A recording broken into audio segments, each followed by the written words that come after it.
Indonesia sedari dulu mengenalkan kapal selam sebagai alutsista pemukul strategis. Kapal selam memang alutsista strategis andalan Indonesia. Keberadaan kapal selam memastikan Indonesia mampu melakukan berbagai macam operasi militer, mulai dari penghancuran kapal perang musuh, penyusupan, intelijen, hingga patroli tempur bisa dilakukan kapal selam Indonesia. Sudah dari puluhan tahun lalu Indonesia mengoperasikan kapal selam. Bisa dibilang di Asia Tenggara, Indonesia negara pionir yang mengoperasikan kapal selam, disusul oleh Singapura, Malaysia, Thailand, Vietnam, dan Myanmar. Negara-negara di atas boleh dibilang kurang pengalaman mengoperasikan kapal selam. Tak setiap negara mau dan mampu mengoperasikan kapal selam. Selain harus menyediakan SDM mumpuni, biaya mengoperasikan kapal selam tergolong mahal.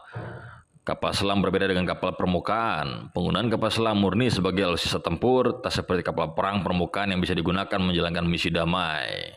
Salah satu permasalahan yang muncul adalah karena kapal selam pada umumnya merupakan alat perang. Meski demikian, negara pengoperasian kapal selam seperti Indonesia punya keunggulan tersendiri. Kapal selam memberikan Indonesia kemampuan menyerang lawan secara mendadak dan tak terdeteksi. Namun, kapal selam punya beberapa keunggulan dibandingkan kapal permukaan. Kapal selam di laut sulit dideteksi dan punya kemampuan melancarkan serangan mendadak karena kemampuannya berada di bawah air untuk bersembunyi. Kapal selam punya kemampuan untuk mendekat tanpa terdeteksi untuk mewujudkan kekuatan laut lawan. Melihat berbagai keunggulan kapal selam, lantas disebut alutsista bawah air itu ialah kartu as dalam pertempuran. Sulit bagi lawan menghancurkan kapal selam karena medan operasinya di bawah air.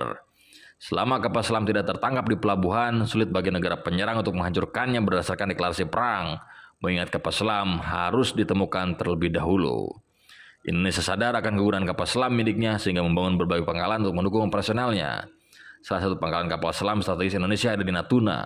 Meski pembangunan pangkalan kapal selam di Natuna terkesan dirahasiakan, negara Eropa yakni Rusia memergokinya. Pangkalan pendukung kapal selam di Natuna membuat durasi kapal selam dalam melakukan tugas operasi bisa sangat lama. Serta dukungan logistik perbekalan persenjataan bisa disuplai dengan cepat dari pangkalan pendukung kapal selam di Natuna. Jelas media Rusia Zen 5 Desember tahun lalu. Indonesia tentunya mengandalkan pangkalan kapal selamnya di Natuna untuk melindungi zona ekonomi eksklusif di utara.